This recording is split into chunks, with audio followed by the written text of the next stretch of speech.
Alright, what's up everybody? It's your boy Splash, and here today is my buddy Mephisto, aka The Knight, if you want to say what's up. What's up? How you guys doing? Alright, so basically this video stems from my recent debunk, which was Ghost Rider vs. Lobo, Screw Attack's latest battle. Everyone saw the debunk coming just because they know I'm a big Lobo fan. But the video wasn't because I want Lobo to win because I'm a fan of Lobo. It's just like, dude, their scaling was absurd. We all knew the scaling was absurd, but I just made it to cover it. And since then, I think it's one of my more viewed videos on my channel so far. And a lot of the comments have been crazy. So Mephisto didn't have a chance to hop on the debunk with me. So he's going to be doing this one with me. Basically, we're going to address some of the things said in my debunk, as well as the comments, respond to comments, and extrapolate upon what was said and what needs to be said. So without further ado, so you want to go ahead and take it away? Alright, so let me see if I can get the first one. Alright, found it. Here we go. So this guy named Mike Evans, right? He said he still won't be able to beat Zarathos. Yes, he possibly beat Ghost Rider with restricted, but he's not defeating Zarathos. There's not much he can do to defeat the Spirit of Vengeance. Lobo is Amp Deadpool most of the part. So basically, just saying that there's no way Lobo can defeat Zarathos, and that Lobo just basically a rip-off version or just an Amp Deadpool. And this is just kind of retarded. Like, for one, Zarathos does scale to Mephisto, but Mephisto in himself is inconsistent as hell. Majority of the time at his peak in his own realm, he would be like relative to like a decently fed Galactus. So that's like low multiversal. So in Lobo, if we're going by Death Battle's interpretation of the fight, it will mostly be at their best. Lobo would just definitely stomp Ghost Rider, even with Zarathos. There's really not much he can do. I don't know why this guy doesn't do his research, really. And this guy continues to say some like crazy crap later on. But if Splash wants to go into his one, you can. The most absurd thing about that is actually because it's very offensive that they said Lobo is an amped, ripped off Deadpool. He's actually a rip-off of Wolverine, sir. So it's like confirmed he was made to make fun of edgy Wolverine back in the 90s and 80s, and which is what actually made him the most loved character in DC family, which is funny. But yeah, the whole argument is really weird because they're coming from the angle of Lobo's like just a gag Deadpool type character, and it's really funny how 50-50 that argument is. It's either, oh, he'll win every fight because he's a gag character, or he'll lose every serious fight because he's a gag character. I don't know why people do that, but no, Lobo versus restricted Ghost Rider is a terrible fight, and them kind of latching on to but Zarathos is kind of silly, which we'll further talk about, and we will cover, like Mephisto just mentioned it, but we will cover some Ghost Rider scaling, just so you guys know we do understand Ghost Rider scaling. It just, certain times it doesn't matter. So getting into the second one, let's see, this guy always call a boss Dylan Dundas, referring to me, of course. He says, next day be saying Lobo is the best character ever, which he isn't, but he's a good character. Y'all don't give me that crap. Soul gone, you're gone. Bunch of DC fanboys can't accept a defeat. Always trying to put some word. Just shush and take a loss. Jeez. Quote, can survive his soul destroyed. Bunch of nutheads. Alright. Thank you for the participation in my comment section. I appreciate it. So, Mephisto, do you want to mention like how Lobo literally has gotten rid of his soul before? Okay, so there's this guy named Ron, right? Basically, this. So just to give you a little background, Lobo had this song in his head, right? And he couldn't get rid of it. So long story short, Ron was wanting to get some souls, right? And he said, "You know what? I will offer you anything if you give me your soul." And Lobo said, okay. And he said, and when he got his soul, right? Lobo said, "I want your soul." And he said, "No, I don't have a soul." "All right, then how about this? You get this song out of my head and you keep my soul." And he said, "All right." So he basically just tricked Naran, and he still got his soul snatched, but kept the song out of his head. So Lobo can't still survive without his soul being in there. Yeah, it didn't matter. He just wrote away. He was like, "Thank God I got rid of the song." And then Naran was pissed because he was like, "Dude, like, he gave me this shit song in my head, and he doesn't even care about his soul. Like, most people, when they sell their soul, it's a big deal." But Lobo's like, "All right, bet. This song sucks, so let's go ahead and make the trade." And you know, it's kind of absurd, the whole... That's honestly the only argument I've heard put forward by ghostwriting people, which is funny, is, oh, he's going to attack the soul. Like, first off, the penance there has been resisted before, and it has been negged before. Thanos laughed it off, basically, when it was used on him. He was like, "I don't give a damn." Lobo is going to do the same thing. For example, there's a character in DC that, his name's eluding me right now, but anyways, he's the actual chaos of God, and has battled, like, True Spectre before, has affected, like, multiverses with his chaos, but he's literally chaos incarnate. And Eclipso, maybe? I think it is. But anyways, pulled up on Lobo, right? And he said, "You are going to feel the true chaos of God. I am going to inflict my chaos upon you, and there's nothing you can do about it." And he hits Lobo with the chaos, which he's used on literally outerversal characters. But he hit Lobo, and Lobo said it tickles. And the chaos literally affects your very being. It affects your soul, your mind, your heart. That's what its purpose is. It's to attack you like that and literally corrupt your very being, all that you are, into absolute chaos. And Lobo literally said it tickled. So manipulation of his soul, even if we covered how he doesn't need his soul, but two, he can resist even trying. Just like tickle to him. He doesn't care. So yeah, and when people say, like, oh, destruction and manipulation, like, they don't equate or they have nothing to do with one or the other, well, you do have to manipulate a soul to destroy it. Like, I don't understand. Like, when you step on an ant, that's like saying, oh, putting a boot on an ant is the same thing as, like, killing it or stepping on it. Yes, it is. Like, you have to apply the action and the force in order to get it done. So to say Lobo has no resistance, or that's a one-shot GG, is a poor argument, because there are several examples, as well as the stipulations for, like, the durability in Marvel doesn't necessarily apply to DC characters. Oh, this is my favorite one. It's from this Griffoth Chipman, right? He said, "Only the one of all can kill Zarathos, right? Can you win a death battle by trapping someone, like how Darkseid put Thanos into the infinite death? Maybe Lobo could do the same thing like that." So he's saying that since the one of all is basically God, right? Only God can take down Zarathos. But a lot of people have already been called God.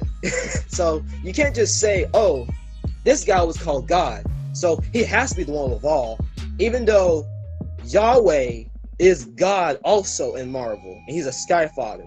And Yahweh's connection to the spirit of vengeance also ties into Ghost Rider. So I don't know why would you automatically assume that God being mentioned as the one of all, because the one of all mostly deals with cosmic anomalies and cosmic interventions. He doesn't usually go down to like earth-based stuff. So it's also more to assume that Yahweh is the God that's being referred to than the one of all is. Yeah, and like even within the confines of that, the one above all scaling isn't that absurd anyway. So it's like not that impressive. But I mean, Zarathos, if he was so powerful, why did he stalemate Galactus? Is Galactus like one above all level now? Not really sure, but go ahead and like go over like the best Zarathos feats just to like get those covered so people know like, hey, we're not just saying Ghost Rider sucks. I mean, honestly, the best thing you could say for Zarathos is that he just skills in Mephisto. He was causing havoc in hell, and Mephisto sealed him away. Go ahead and go over Mephisto feats then, just for like side-by-side comparison. Layman's terms, Mephisto is like Skyfighter tier. He scales to like people like Odin, Zeus, even like a decently fed Galactus. If y'all remember that classic Surfer run, Surfer, along with his girl, was in Mephisto's realm. They couldn't leave. Galactus went there and said, "You know what? I want my heralds." And Mephisto didn't like Galactus to pretty much a standstill in his own realm. They were like destroying entire galaxies, and if their fight had continued, it would have threatened to destroy the entire like Marvel universe. And the Marvel universe also have like other realms within it, like Asgard and such, and other realms that have their own space-time continuums and said to be universes. So you can say it's like low multiverses just for like a mid-ball for Mephisto. And if Zarathos is like somewhat comparable, if like a little bit on par with Mephisto, you could say that he's somewhat scaled to him. But either way, it's not really that impressive. And Silver Surfer scales to basic Parademon. I'm just saying. But the crazy thing with Lobo too is I was gonna make a video on this, but I'll just address it here. We throw around the word, or fans do, Sky Father tier, especially Danko fans and Danko himself. That's a really like colloquial phrase. There's also Lobo assassinating Santa, who scales above true form Darkseid. Like Darkseid can't even touch him. That's like far more impressive than anything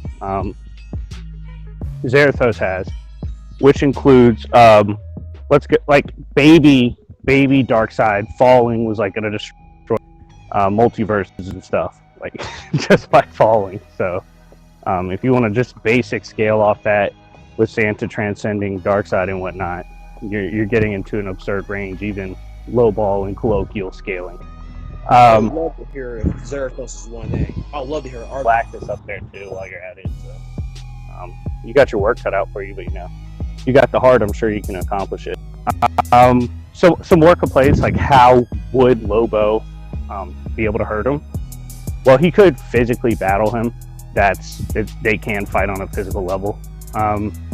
Lobo has also shown the ability to bypass durability. For example, he was able to punch and touch spirits that not only was he not supposed to be able to see, he was also not supposed to be able to touch. And Lobo was like, dude, I can kill you instantly if I want to.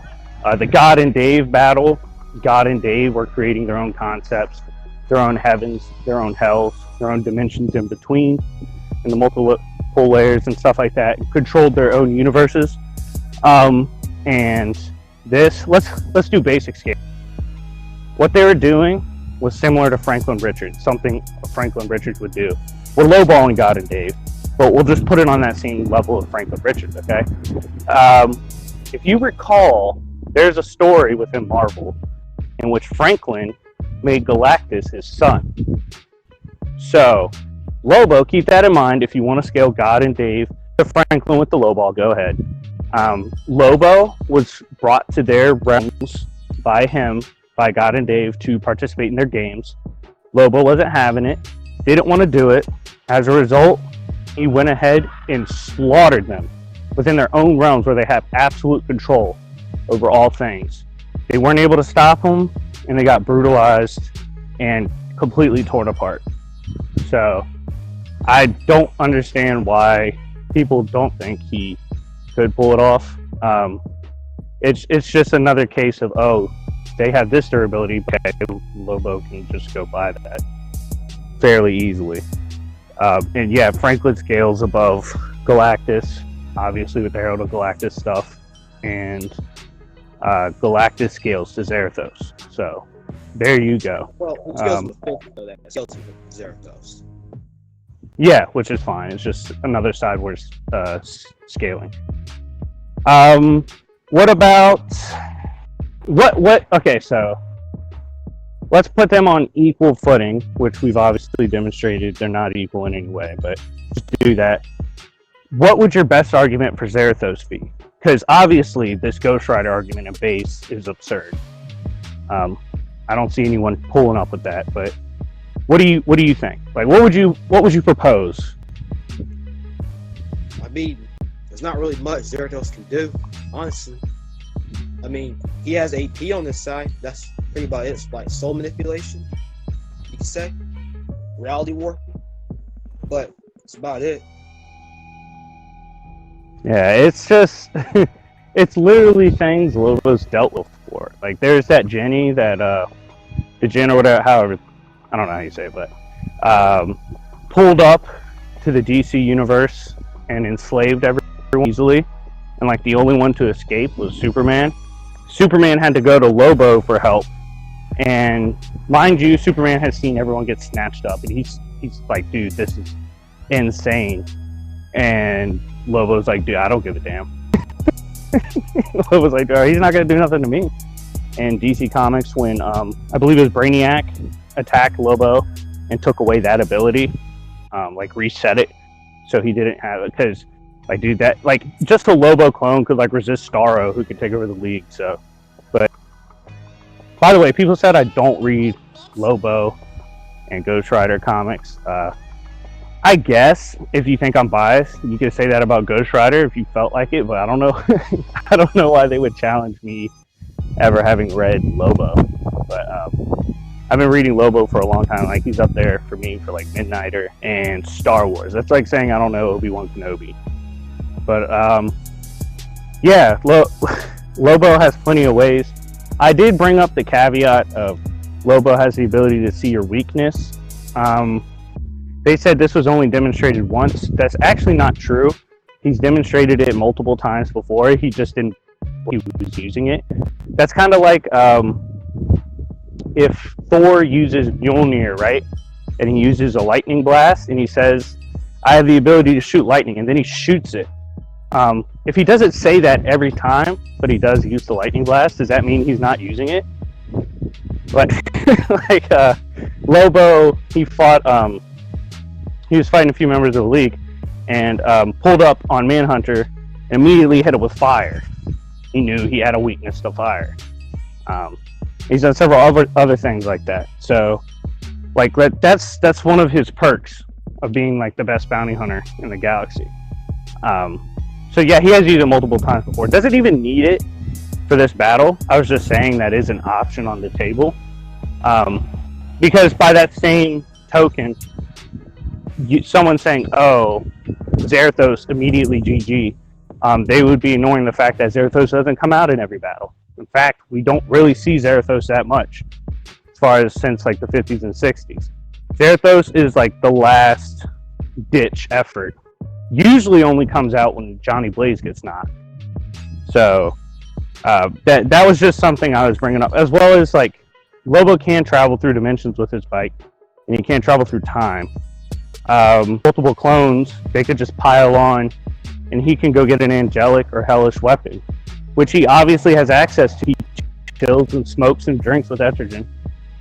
Who, by the way, Etrigan, do you want to go over why Etrigan scaling and Hellfire matters for the argument? I mean, Etrigan scales to like Superman, Wonder Woman, Green Lanterns that scale to like multi-solar system, the Universal Plus. Yeah, higher than Ghost Rider consistently.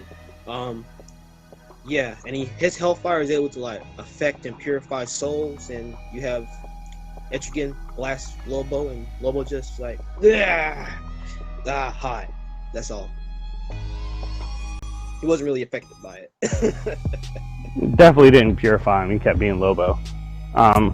And matter of fact, Lobo beat the demon that beat Estrogen. So like, Lobo doesn't care, man. It's not gonna fly. And Zarathos using his soul manip and getting away with that. He would bypass Zarathos' durability and actually beat the crap out of Zarathos. But anyways, Mephisto, you want to go ahead and talk about your channel real quick? Plug it. I'm the Knight of Justice, of course. It was also known as the Knight. My channel is basically just power scaling. I do some versus battle once in a while, reviews if you want. If y'all want to check out that kind of stuff, like those kind of things, subscribe to my channel. I would appreciate it. I'm getting really close to 1,000 subs. I just need help. Yeah, y'all get on me for targeting Danko, but Mephisto comes for Danko way more. So if I'm the villain, he's the super villain. But yeah, Mephisto, thank you for coming on for this video. The link will be in the description, and I'll probably pin it in the comments. Go check out his channel. We've collabed before. We've been, well, actually, it's mostly me. Been BS on a Scar scaling video, as well as a battle with Scar, Hulk's son. Hopefully, we'll get that done at some point. We've just both been busy at the wrong times. But yeah, anyways, this was part 2 to my Ghost Rider Lobo debunk. I hope you enjoyed it. I hope this solved some of the crying in the comment section and the fighting. Yeah, it's still going to happen. The argument's still going to be, oh, DC fan. There's actually, maybe I'll link this too, a Marvel versus DC debate on my channel in which I repped Marvel because I think Marvel's better. Like, I've literally debated Marvel's better because I like Marvel more. So that argument's kind of trash. But anyways, thank you guys for watching. Like, subscribe, comment. It's been your boy Sir Splash with Mephisto, and we will see y'all later. Peace. Peace.